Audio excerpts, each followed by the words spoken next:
Hello there. Welcome to Unlock Competitive Secrets. You have Hannah, Eliza, and Kelly here. This is Eliza. I am the team lead for our customer support team. And then we have Hannah, who is the project manager on our event services project, and Kelly, who is the product designer. So they can introduce themselves a little bit more. Hi, this is Hannah speaking.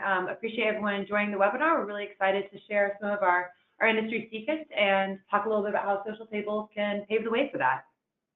Hi guys, this is Kelly. I'm the product designer on this suite of products, and so I'm really excited to be sharing the stuff that we've been working on lately.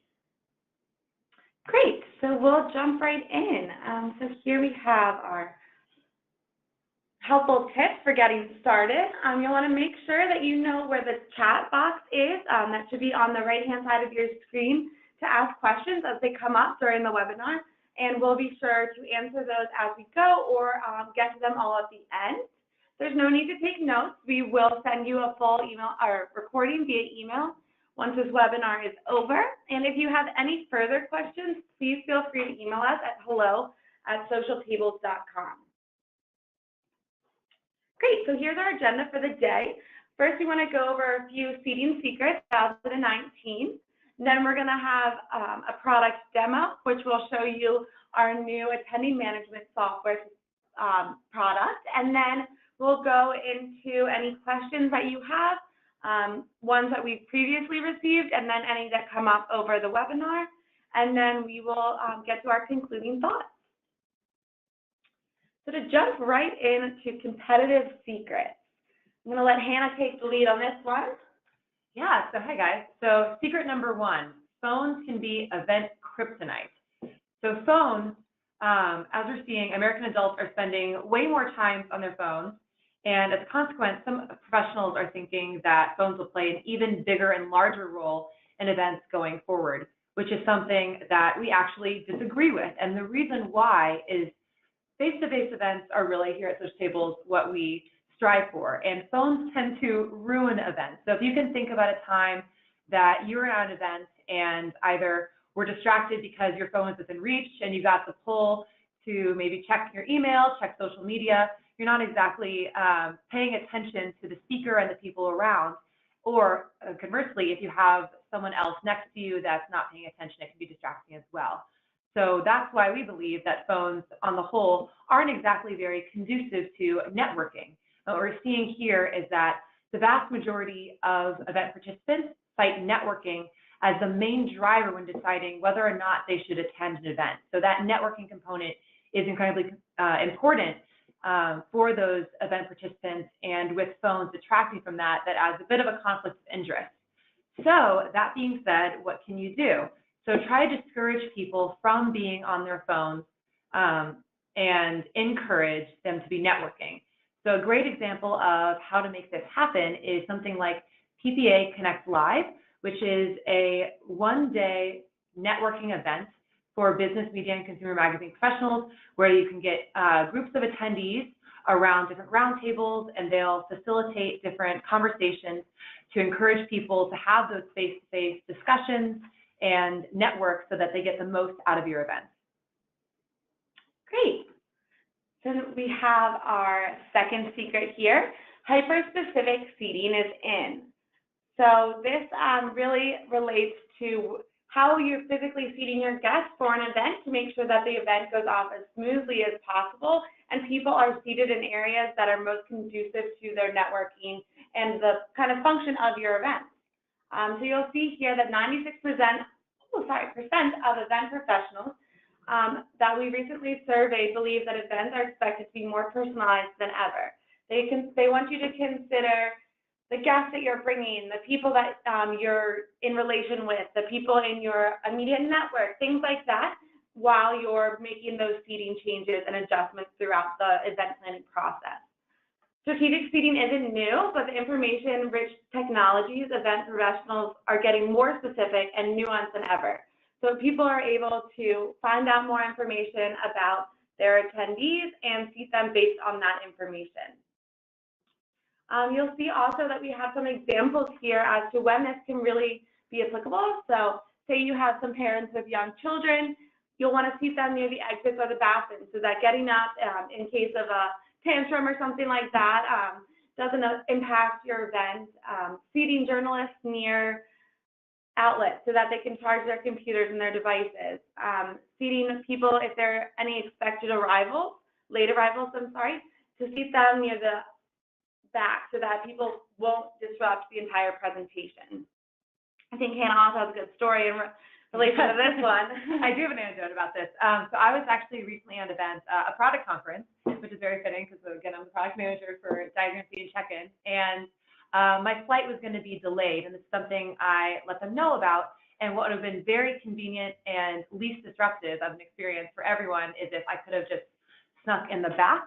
Unfortunately, those seats were all taken, so I had to be a little more disruptive than I would have liked and have people stand up as I'm trying to get to my seat, which is, going back to our previous slide, a bit of a distraction that you want to minimize. So something like that, the extra step of, if you do have that information up front, making those strategic seating decisions. I also have a few anecdotes that are kind of fun to bring light to this secret number 2. I was actually able to fly out to Sonoma in September and help one of our clients with a Leonardo DiCaprio event. It was for his foundation, and we spent about 3 days extensively going through seating, making changes as each guest made changes to who they were bringing, things like that. It was really important to have the art donors at the same table so that they could get their bids up, or have the people in the tech industry together so that they could find the relationship and the ability to connect over common aspects of their life while at the event, so that next year they're like, oh wow, that event was super fruitful. I would love to be back there because I got to make all of these great connections. So that was definitely fun, especially to see some of those high celebrity names on the guest list and kind of play around with where they were seating. So let's move on to our third and final secret. We have here, old techniques aren't cutting it. Seating has always been time-consuming, and it's definitely frustrating, but there are ways to make it faster and make it better, and that's what we're here to tell you. More than 63% of event professionals said that the group process could be improved. So Social Tables here has tried very, very hard to improve that process, and we've surveyed dozens of people in the industry to figure out what kind of is the biggest pain point, how can we mediate those, things like that, to really improve our product and to get a product that will make events much easier for everyone from start to finish, including seating. Yeah, so Kelly and I are constantly on the phone. We're scheduling different meetings with customers like you, everyone listening, to really make sure that we're understanding those pain points. So we understand that there are also some other antiquated methods, including Excel spreadsheets or physical diagrams that people are printing out with Post-it notes and keeping track in that way. So what we've really tried to hone in on and continue to improve on is, how do we unify that experience? How do we make sure that you have a solution that does everything in one place and really fosters collaboration, something that an Excel spreadsheet or a paper diagram can't do? And one thing we do want to point out, we had some early adapters to our product so that they could try it out and give us all of their feedback before releasing it to all of our customers. So we have a quote here from Michael Flores, Assistant Director of Advancement Events at Seattle University. He says, one of the things that I really like is the batch adding feature of importing attendee lists. We pull guest list information from many locations, Eventbrite, Raiser's Edge, etc. And being able to import all of those in one place is super helpful. So we'll be sure to show that in our demo, but this definitely is something that can come into play in all different types of events. When you have attendees replying on different days, you can save via date or something like that and continue to upload each day into Social Tables, and we'll be able to weed out the duplicates, things like that, so you don't have to worry about doing all of that manual work in Excel before getting into Social Tables. So if you want to jump into our demo now, Hannah's going to kind of run the show here, and I will get us into that.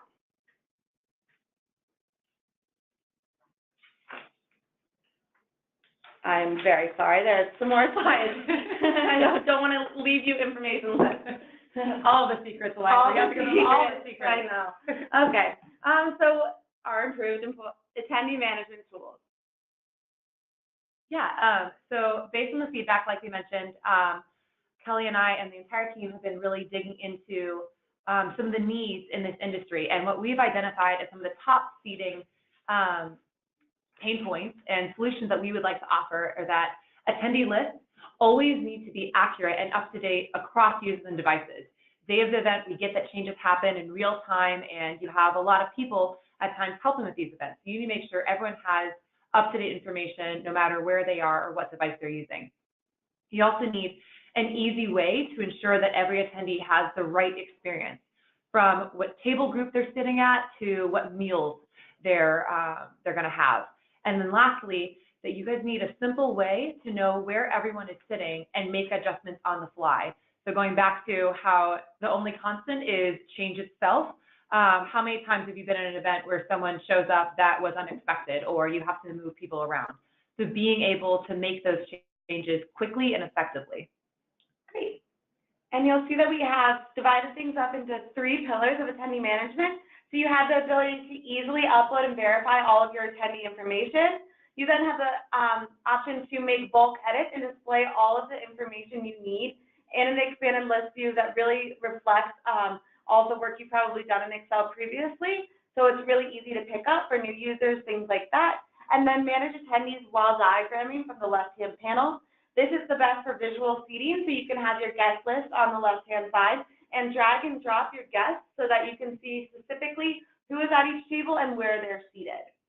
Now we're going to jump into the product demo with Hannah. So let us just switch over to our event right here, and she's going to get us started. Perfect, great. Okay, so without further ado, so let's go into this diagram here. And this view should be very familiar. So we'll have the diagram, we have some tables set up, and then specific seats around them. And they're all going to be facing a stage. So this is our demo event. It's an annual gala. So what we'll be doing here, and I'll walk you through in just a second, is the uploading flow. So right now you have this great diagram. You want to seat people. How do you do that? So first you're going to go into the attendee tab, and you're able to add an attendee list. And this is one of the changes that we made. So previously, we would take you to a different check-in experience, and it would bump you to a different tab. So in talking with a lot of the users, a lot of customers, we learned that it's a much better experience if you're all in one place. So you can see here, I'm going into my files, and I can look at the specific attendee list that I would like. So I select that, drag and drop, and you see that it uploads. I've got success here with a little green shape, and then click next. And again, you can see that the diagram is still behind it. So you're not out of the diagram experience. It's all taking place within social tables within your view. So right now we have the mapping flow. So everything in my column is what your spreadsheet column headers were called. So you can see I had email, first name, group, last name. Now the social table's name is what you want to, we call map it to, or basically what do you want to have it called within social tables. We try to make it as easy as possible. So we auto-populate whatever we think is our best guess of what you'd like to call it. So a lot of times it is what you had it in the my column. So I can go to make sure email, okay, meals, notes, organization, looks all good. If there's anything that you don't want to import, all you have to do is toggle this off, and that particular column won't be imported. So I can see here, everything looks good. I'll go to next. Now this here is now checking for duplicate attendees, which I'll show you in a second. This initial list didn't have any duplicates, no conflicts, so it's all good. I got the green check mark, seeing everything that's imported successfully, hit done, and I'll see right now that everything has been uploaded onto this left panel view, which I'll get into some of the changes we recently made in just a second, but one of our exciting new features is this view in grid button. So this is the spreadsheet-like view that you now have access to, and you can either access it from the left panel here via this button, or you can go into view, and it will be the attendee list grid view. So we'll access it here, and you'll see it expands up, and you have a couple different ways that you can view this information. So right now, you can either do it in the full view, or you can have the modal view. So it's depending on your preferences. We really want to hammer in that you're still within the diagram. We're not taking out a different experience. So as you can see here, you have a little bit of the diagram behind. It's just depending on your viewing preferences. So if you do like to have a bit of the diagram behind, we offer that. But if you would like to see it in full view, just hover over it, so maximize, and you're able to expand it to take up the full screen. So going from here, you can see that we have a couple of different options. So within the grid, you're able to search. So let's say I have, let's do Kevin. I know Kevin's coming. I can search in here, and I'll see it begins to search and filter dynamically, and I'll highlight what is matching. So right here, I can see Kevin is showing up, and it'll also show any instance of that. So another great example is, let's say I want to see everyone that is a gold donor. So all I have to do is type in here, and since the tag, I'll be able to see everyone that meets that tag criteria. And then also, if I can bring your attention to over here, I don't even have to go and count. I can just see that there's 10 people that fit into that search criteria out of the 84 total gaps. So that's another great time saver for you. So let's go back to the example. So let's say that Kevin comes in and he's going to be checked in. So I can select him, and I have a couple different options that I can do. So I can either delete him, let's say he's no longer coming. I can automatically seat him, or I can check him in. So since he arrived at the event, I'll check him in, and I'll see green, and also shows the bond that Kevin Ford was checked in. Awesome. Also, something to note is that all of these headers are sortable.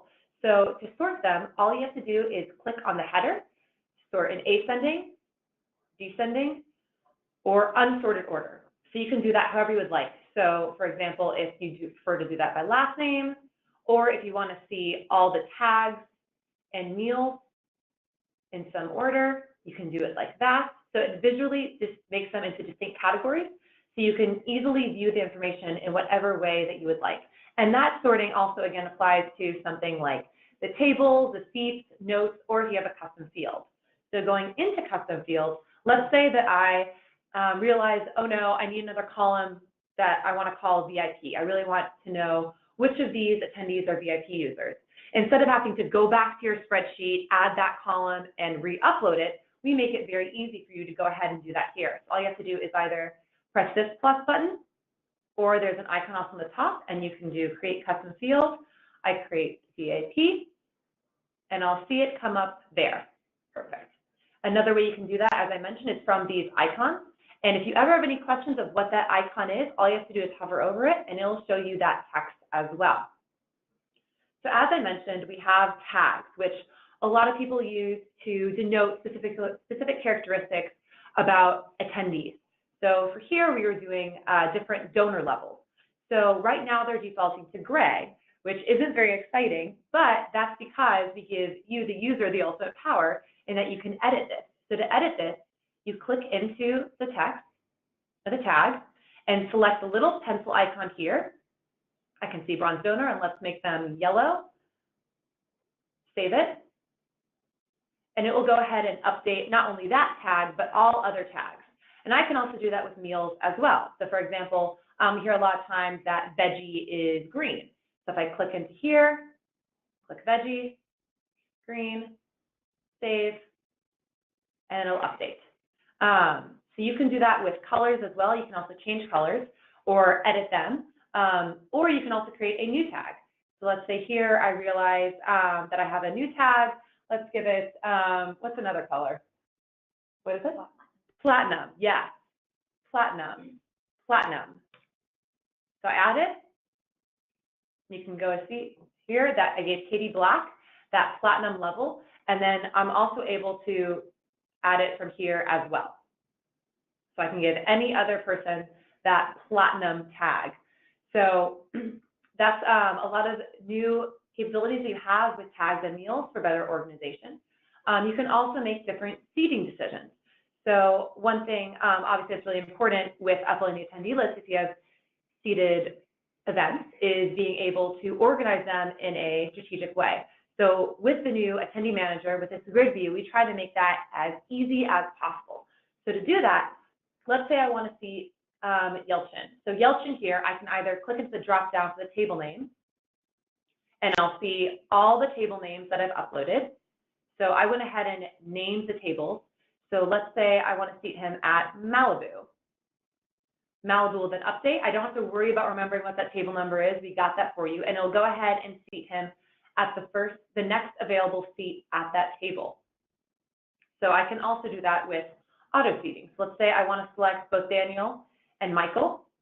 I select both of them. I go up to auto seat, and it will automatically place them again at the first available table at the first available seat. So you can see here, currently we have both of them at, we have one at table number 1 and one at table number 2. So this also applies for groups as well. So if you have people that are tied to a specific group, so let's say I will add Katie to a new group. I'll go ahead and add that tag. And then if I'm going back in here, I can also give them a different tag. So let's say with Gina, I'll give her assigned 1. And let's do Nicholas Ferrugia 1. And then if I go ahead and seat Gina, let's say I select LA, you'll see some of these are grayed out. And what that means is that we can't seat both of the people in that group at that table. So we give it as a flag of, hey, you can't select that, but here's why. If you hover over, you'll see not enough seats for this group. But it will let me select a table where both of them can be seated. So I select LA. I'll see they automatically get both seated at LA, table number 4, seats 3 and 4. Perfect. You can also export. So if you have, you want to print out after either before or after the event, all you have to do is export. You can select from CSV or Excel. Exporting it will pop it under the notification bell, which if you've exported your diagram, it's in the same place and you're able to download it from there. And then lastly, you're also able to edit or add additional attendees in 2 different ways. So either you can do it one by one. So either you can select the attendee here, or you can scroll down to the very bottom, way down to the bottom, and you'll see that there's a little option here. So if I go ahead and add the attendee, let's do Kelly Sapola. It will go ahead and add her. And I know you can see what I was doing there, but I was just tabbing over. So we did try to mimic a lot of the spreadsheet behavior that you're used to. Another thing you can do is what we call layering. So back to Michael Flores' quote at the beginning of the demo or at the end of the presentation, you're able to upload as many instances, as many different attendee lists as you would like, excuse me. There's no limit to that. And why that's helpful is, again, we know that there's changes, either you get additional attendee lists, or let's say you have a few edits, and rather than having to go back and figure out what the changes were, we'll allow you to add additional attendee lists. So if I go here and I import another attendee list, I'll go back into my file and select the second attendee list.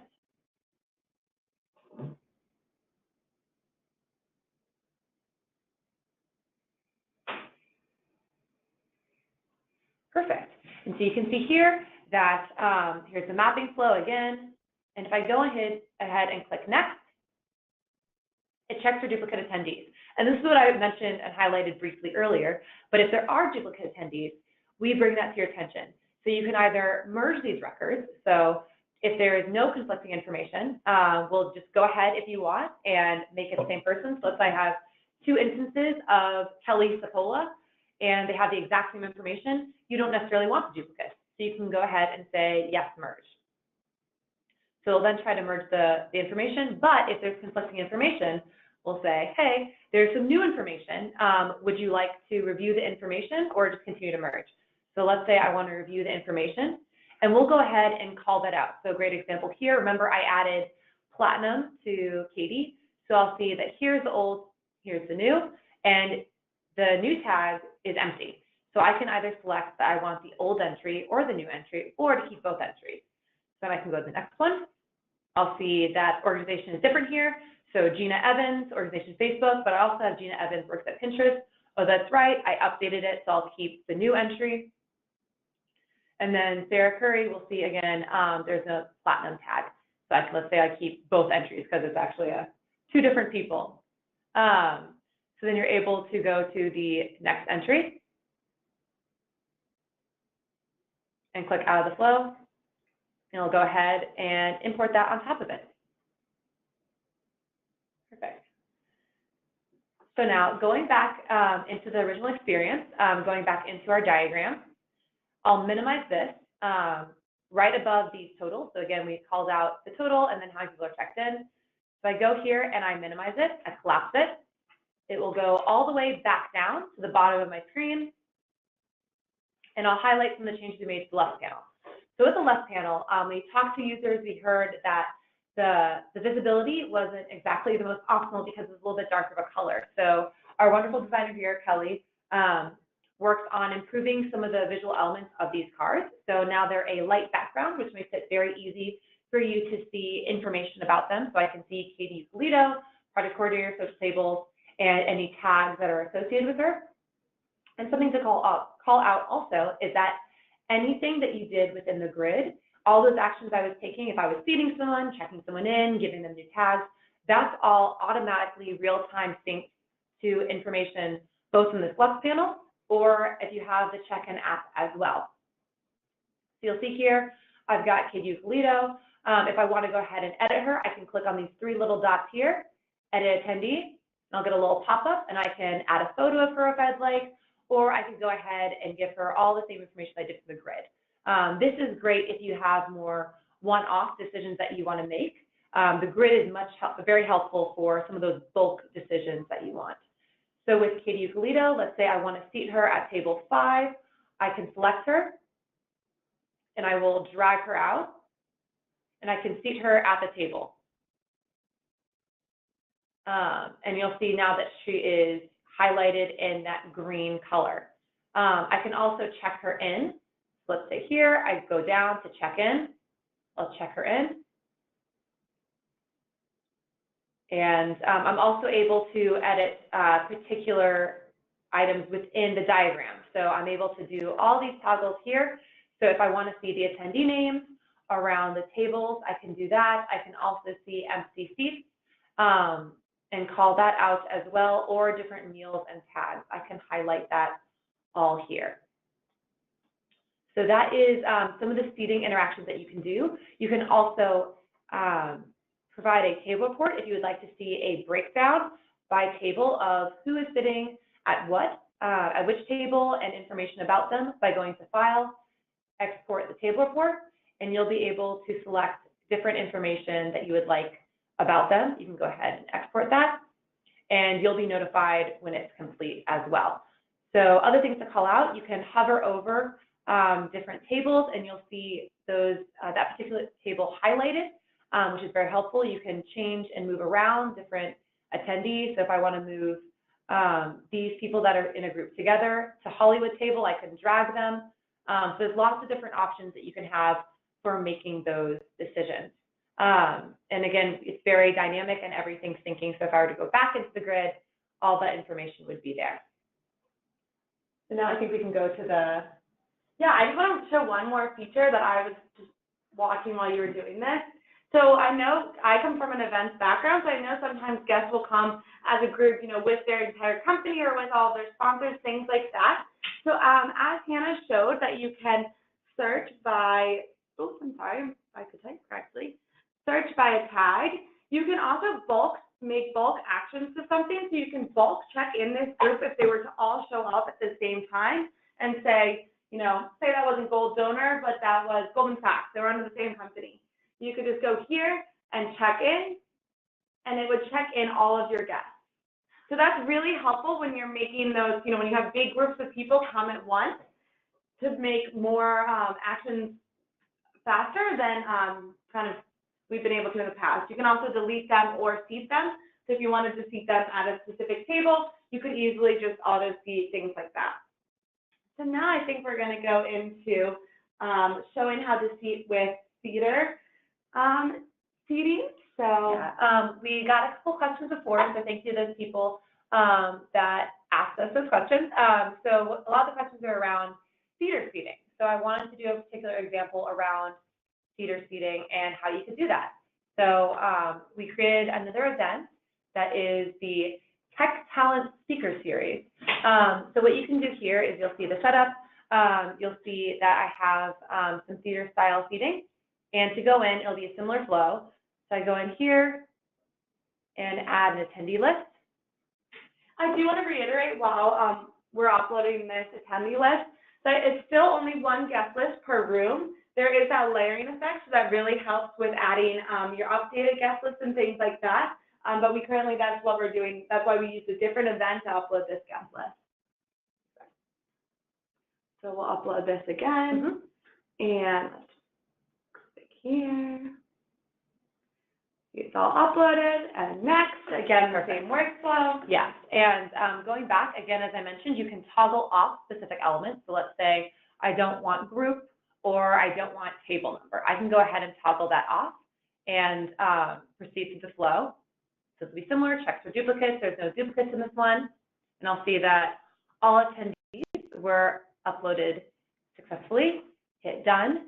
And one of the questions that we got specifically was, how do I very easily and quickly seat a large group? So going here, I have my feeder row seating. If I go back into the grid, I can go ahead and select all my attendees and auto seat them.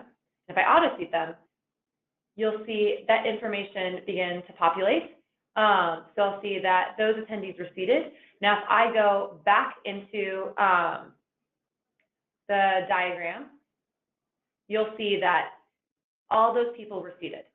So that's a quick and easy way that you can get all of your attendees from your attendee list easily onto the diagram. Great.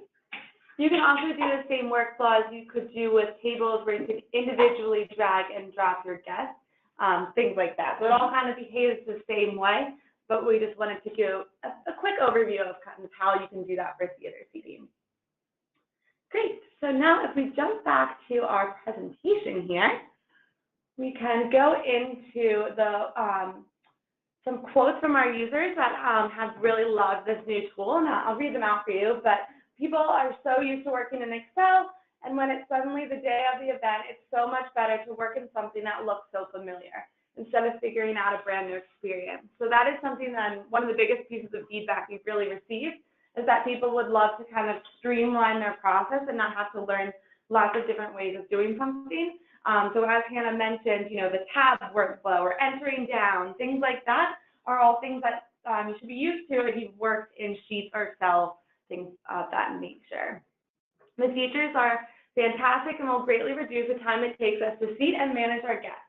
You mean seat and manage our guests. This unified experience between diagramming and seating is great. We pull in the check-in list a day before the event. Our sponsorship team does the seating, and then boom, it's the day of the event and we're ready. One of the great ways that, or most valuable assets of Social Tables also is that it's a collaborative system. So you can have your event pulled up and you're in New York and you're working with your sponsorship team maybe your event's happening in LA, and they can be in the event at the same exact time as you, making those changes, and you can see all of that happening in real time.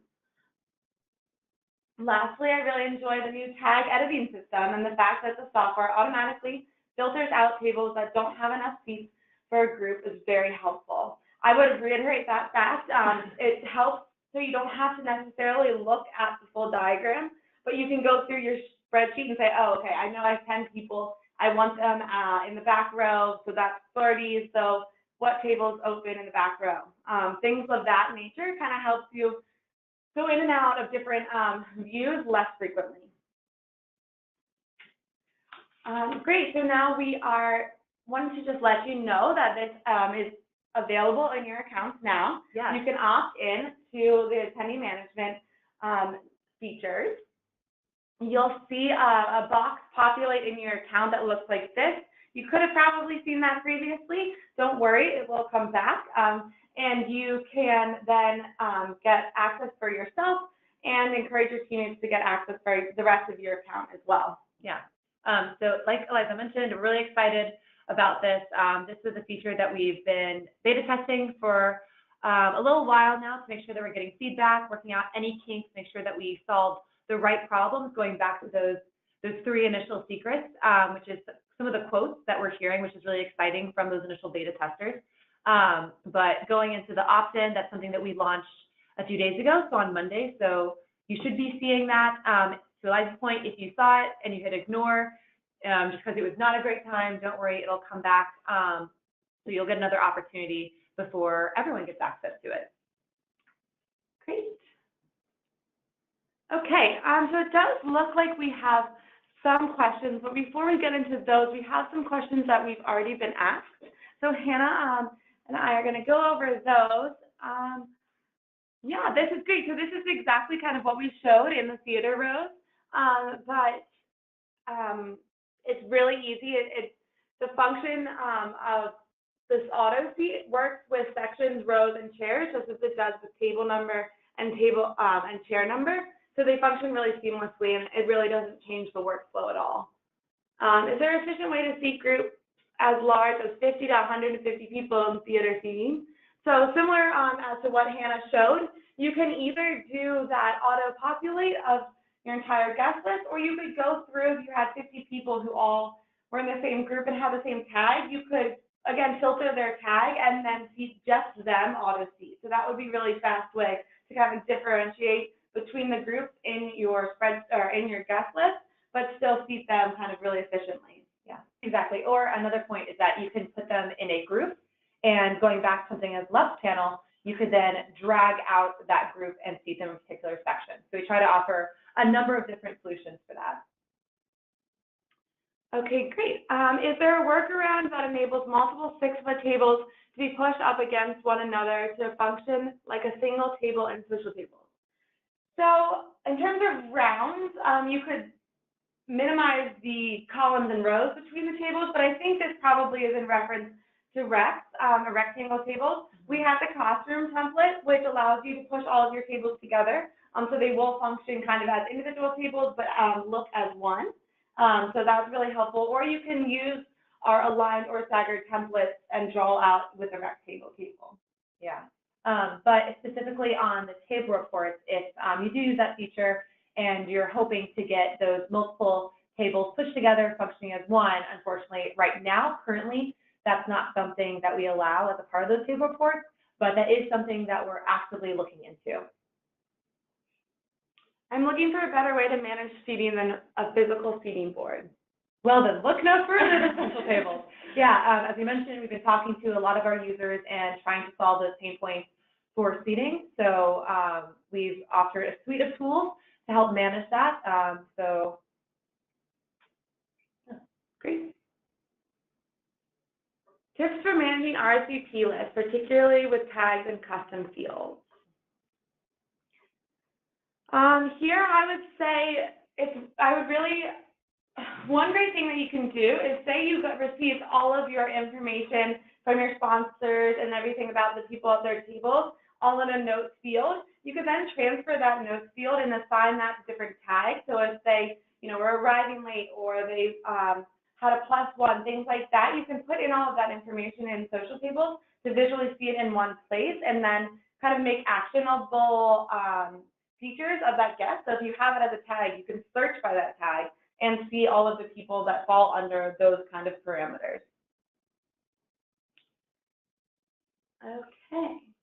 I think we have a few more questions on the from this webinar. Let's just take a second to read this really quickly.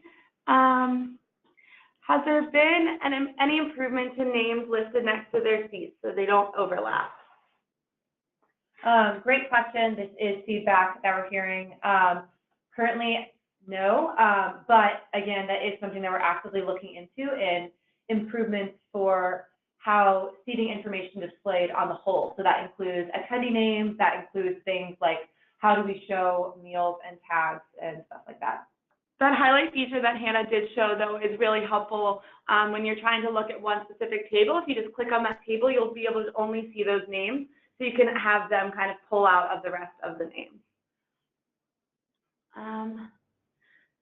Could you batch upload photos for respective guests?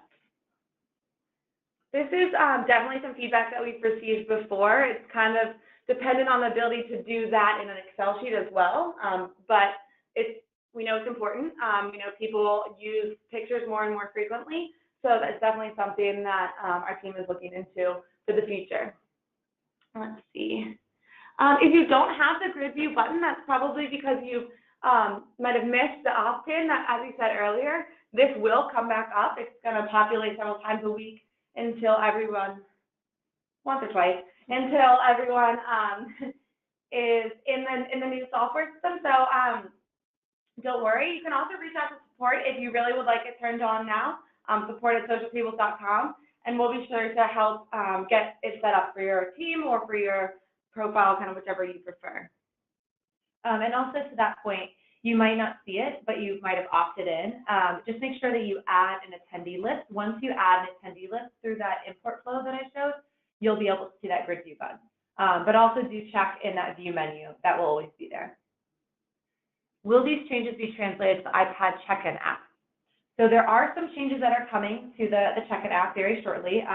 There's actually work, exciting enough, that's going to be kicked off within the next week or so, based on some pain points around being able to see more information on the attendee from those initial cards without having to click into each individual one, and then also being able to seat from the app. So those are some of the changes that are coming to the app very shortly.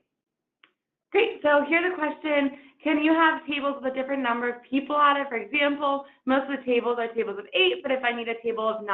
Yeah, so this is actually one of the great features of what Hannah was showing us with the full. So say you have a table of 10, but then you need to seat 11 people there, and you're like, oh, it's full. That's a great signal to say, oh, I need to contact the person in charge of adding all of the seats and everything to the table to make sure that we have an 11 top.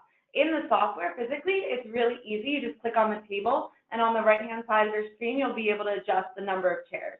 So both in real life, it kind of helps you out there, but also super easy to do on the diagram. Yeah. So you can either add chairs to all the tables. Let's say all of them were 10 tops, you want to add one, and that's when the entire template is selected, or the live point, if you double click, so you'll see just that particular table in that template is highlighted, that's when you'll be able to just edit that one table. The next question, sometimes I work with several people for an RSVP list. Can you share your list and tags, etc. with others, similar to how I can share a diagram link with a client? So currently, if they have editing access, they will be able to get into that grid view as well. We're also working very shortly to roll out something similar. If you use the public share link, it's in the top right corner of your diagram. You click on it, and it'll highlight in green, and you'll be able to easily copy a link and send that out. That's something that's going to be coming shortly to Grid as well. So you can have view-only access example if you would like it. But yeah, it's definitely collaboration friendly. Yep. And then lastly, if you have any questions about pricing or how, if you'd like to join social tables, things like that, please send those over to hello@socialtables.com, and we'll make sure that you're connected with our sales team so they can kind of go over all of the basics in that field for you all. We'd love to have you on board. I think that's about the rest of our webinar for today. But again, if you have any questions, we're always here, hello@socialtables.com or support@socialtables.com. Happy to answer any other questions further. And we also have live training sessions, which you can access on our website so that you could do a live training on this once implementing it in your account. Yeah, and appreciate everyone joining today and learning more about some of our seating secrets coming from social tables and some of the exciting improvements that we have for solving those pain points. Thank you so much for your time, and I hope you all have a great rest of your day.